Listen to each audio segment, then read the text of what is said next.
Hi, I'm Ron DeSantis, Congressman for Florida's 6th District. We asked you to submit some questions for me via Facebook, so I'm happy to answer some of those now. Stephen Newman from Ormond Beach writes, if ever there was a time in our history for eliminating the IRS and replacing our tax with a fair type tax, now is the time. Will you publicly call for the elimination of the IRS? Will you publicly call for a special prosecutor to investigate the IRS? Why are your colleagues in the Republican Party so intimidated into not calling for these measures? Well, I appreciate the question, Stephen. It's interesting, even before this IRS scandal happened, I had already signed on to a couple bills. One is H.R. 25, which establishes a fair tax. I'm also supportive of a flat tax. I also supported a bill and continue to support a bill called the IRS and Income Tax Termination Bill, which would basically just get rid of the current tax code at a date certain in the future so that it gives people in Congress the ability to legislate from a clean slate. I think the problem that we have with tax reform is we have 70,000 pages. Everyone wants to move this a little bit or a little bit, and you end up accepting the constraints of the current system. But the bottom line is our current tax code gives the IRS too much power. It gives people in government too much power to try to dictate behavior for Americans. I don't think that's good for individuals. I don't think that's good for small businesses.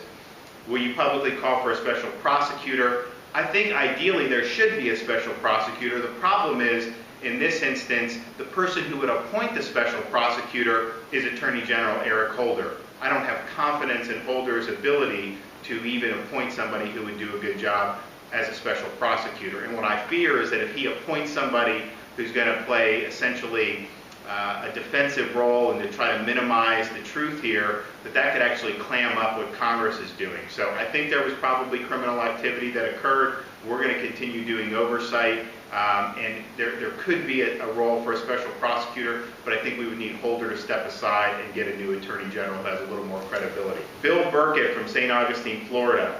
Can we impeach Lois Lerner? I believe it's in the Constitution that government officials at that level can be impeached, so she will not get any more of our tax dollars. So thank you for that question. It's actually a good question. You're right. When people talk about impeachment, they tend to think presidents get impeached, and that's it. But if you read the Constitution, the Founding Fathers wrote that, yes, the president, federal judges, but also civil officers of the United States can be impeached by the House, convicted and removed from office by the Senate. The question is whether someone of Lois Lerner's stature qualifies. She may actually not be high enough up because she was technically a career official. She was not a political appointee. So the law is not clear on that. No one at her level has ever been impeached and removed from office. But I think that we should look at that to try to see how we can hold some of these people in the bureaucracy accountable. Ideally, you would have the President of the United States as the chief executive holding people who misbehave in the bureaucracy accountable. But this president's basically taken the position that he can't possibly know what's going on. He doesn't know what these people are doing. He's not really responsible for anything. And David Axelrod said that the government's so big that a president can't possibly know this. And so we can't expect him to hold people accountable. So if that type of accountability breaks down, there's got to be some other way that we can do this. So we're going to continue with our oversight function. I think she waived her Fifth Amendment right when she appeared before our oversight committee. So I think she does have to answer our questions. And whether she would qualify or not is something that we need to look at. But I would certainly be open to doing anything Congress can do to hold rogue officials accountable. Brian Vaughn from Port Orange, Florida writes, how much longer will you continue to focus on issues of literally no concern to your constituents? You've spent plenty of time advocating for hearings on Benghazi and other such scandals, yet I see no concern for the economic development of the district. I realize you are limited to what committees you serve on, but could you please answer me this? What can Congress possibly do to right the wrong of the Benghazi attack? Appreciate it. I take a little bit of issue. This is not of any concern to our constituents. We have a lot of people who write in, who call in, who want to know what happened. When I'm out at a VFW hall or I'm meeting with veterans, they will inevitably, somebody will come up to me and say, we need to know why they were there. We need to know why help wasn't sent. We need to know what happened. This is not the way America responds when people are in harm's way. So I think finding out the truth about what your government is doing on your behalf is something that is very important. The executive branch has not wanted to provide clear answers or answer questions, so it falls to Congress to be able to do that.